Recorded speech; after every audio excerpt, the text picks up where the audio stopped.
Hello everyone, good evening. Saraswati পুজোর দিনকে আমি তো সুন্দর করে শাড়ি পরে রেডি হয়েছিলাম কাজে যাব বলে, আর ছেলেকেও সুন্দর করে রেডি করেছিলাম পাঞ্জাবি পরিয়ে ও পুষ্পাঞ্জলি দেবে। তো সরস্বতী পুজোর দিন তোমাদের কেমন কাটলো অবশ্যই কিন্তু কমেন্টে জানাতে ভুলবে না। আর আমার তো বেশ ভালোই কেটেছে, মানে আমি যেটা আশা করিনি সেই কাজটাও আমি করতে পেরেছি। চলো তোমাদের বলবো, পুরো ভিডিওটা দেখো। এই যে লাল শাড়িটা পরে তোমরা আমাকে দেখতে পাচ্ছ, এটা আগের দিন রাত্রিবেলাতেই আমি স্টোর থেকে পারচেস করেছি সরস্বতী পুজোর দিন পরবো বলে। কেমন লাগছিল বলো? আর ছেলের পাঞ্জাবিটাও নতুন, কিন্তু এটা জয়তী পুজোর সময় কেনা। আর আমি ভেবেইছিলাম জয়তী পুজোতে পরাবো আর সরস্বতী পুজোতে পরাবো, ব্যাস তারপরে তো আর হবে না, কারণ ও যা বারণ, তো এই বয়সে ছেলেরা যা বাড়ে, ছেলে মেয়েরা কোনো জামা প্যান্টই রেখে পরানো যায় না বেশি দিন।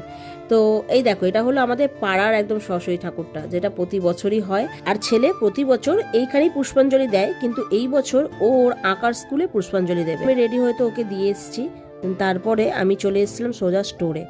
আর স্টোরে এসে আমি তো লাল শাড়ি পরেছি, আর একজন ম্যাডাম কি পরেছিল সেটা তোমাদেরকে দেখাবো বলে আমি ওকে ডাকছিলাম, আর ফোনে ব্যস্ত দেখো। দেন তারপরে বললাম তাড়াতাড়ি আসো, আমার অডিয়েন্সদের দেখাবো যে আমরা দুজনে কেমন ভাবে সেজেছিলাম। ও কিন্তু এই হলুদ শাড়িটা আগের দিন স্টোর থেকে কিনেছে, আমরা দুজনে পরবো বলে। ও হলুদ আর আমি লাল, এই দুটো শাড়ি কিনেছিলাম দোকান থেকে।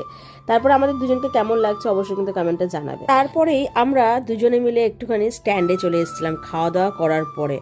তো খুব ভালো লাগছিল স্ট্যান্ডে আসতে পেরে। আমরা তো দোকানে কাজে এসেছিলাম, বাট সবাই খুব ঘুরুঘুরু করছিল এই দিনটা, শাড়ি পরে সবাই ঘুরছে। আর আমাদের এখানে একটা ফেমাস জায়গা স্ট্যান্ড, তোমরা তো চেনো অনেকেই আশা করি।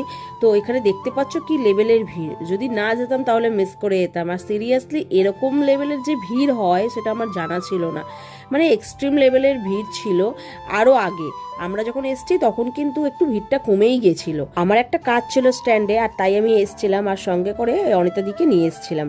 তো সেই জন্যই আর কি আমরা একটুখানি ঘুরে দেখতে পারলাম যে সবাই কিরকম এনজয় করছে। আমাদেরও বেশ মনটা খুশি হয়ে গেল, আমরা যে শাড়ি পরে এসছি এটা সার্থক হলো, কারণ আমরা এখানে এসে সুন্দর সুন্দর কতগুলো ফটো ক্লিক করেছি।